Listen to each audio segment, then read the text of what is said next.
So the Toronto Blue Jays have ended their 2021 season technically as the fourth best team in the dangerous AL East, would have easily won a wild card, but factors beyond their control. Boston and New York was very strong down the stretch. Congratulations to them making the playoffs. Tampa Bay had a record year for the franchise, continued to improve as the season went on. But when it came down to the last week of the season, and baseball is a funny game, Toronto had to win two or three games against New York at home to basically secure a spot or to put the destiny in their own hands. It didn't work out. They won 1-3. And the key, of course, was in the final game of the series. Vladimir Guerrero came within 2 inches hitting a 2-run homer. It would have been to put Toronto up 3-1. It bounced back, and then the Yankees hit several home runs. And what I have to recognize as well, the Yankees down the stretch, Aaron Judge had a very, very strong last couple of weeks of the season. He killed Toronto 2 of those 3 games. And what really surprised me as well, Boston didn't come back to win many games in the 2021 season. They were 5-1 ahead against Washington, where they had to basically win the game. They came back 1-7-5 with a 2-run homer in the 9th inning. Again, all congratulations to Boston. But as Toronto stands now, this is the team of the future.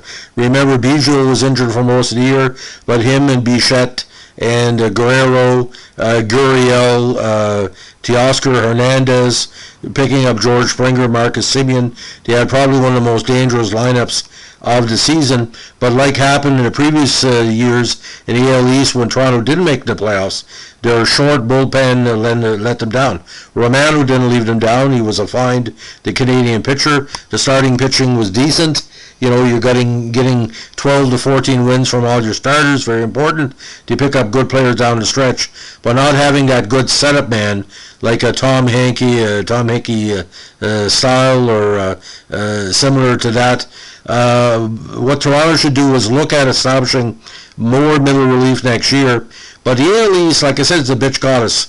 Every time Toronto made the playoffs, previous to this, and we've made the playoffs a lot. The AL East, before it was diluted, even then it was a hard way to go. You look at losing Detroit late in '87.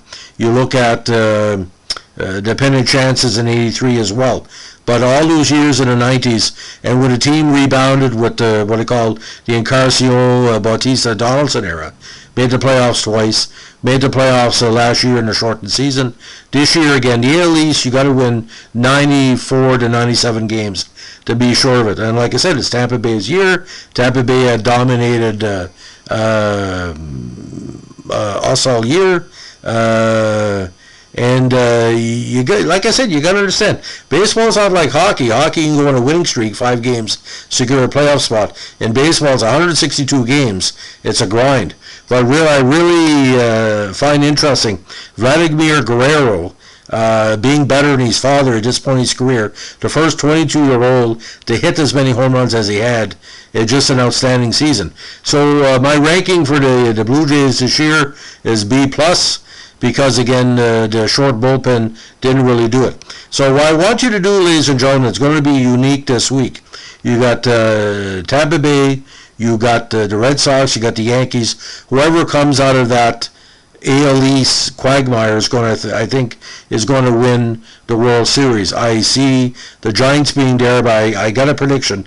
Yankees have picked up a lot of hitters in the second half of the season. Red Sox got a good bench, a good overall team. You overachieved this year. Tampa Bay, it reminds me of the old Kansas City Royal squad's a good balanced attack.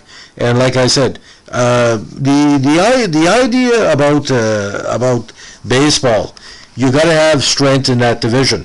And if Toronto was in the other division, he probably would have won 97 to 100 games. But you can't just outscore your opponents. You have to win the games 3-1 and 4-3. And what I liked about Toronto this year, stealing more bases, playing a little bit more small ball, and there's no guarantee that Marcus Semien is coming back, but he needs some more role players to help out, basically steal 15 to 20 bases, pinch running, that sort of thing. And like I said, onward and upward. Any team that has a Biggio, a Bichette, a Guerrero, or Hernandez, a Springer, Gurriel. I mean, it coaches itself. And just like the 77 Reds, it's the bullpen. The 77 Reds could have easily made the playoffs, but the bullpen was not there. You get that every once in a while. In 2021, to see the AL East be so strong reminds me of when we were the best division in all of sports, including hockey, including football, everything else. The old AL East with Cleveland and Detroit in there, it was amazing. Even Baltimore showed signs of talent this year. Don't underestimate Baltimore. If you get the right mix of players, at least he never gave up, because he drove Toronto and the other teams fits in the last 3 weeks of the season where he got away from a losing streak. So again, enjoy the postseason, ladies and gentlemen, and I guarantee the World Series will come from the AL East champion. Thanks for listening. Bye.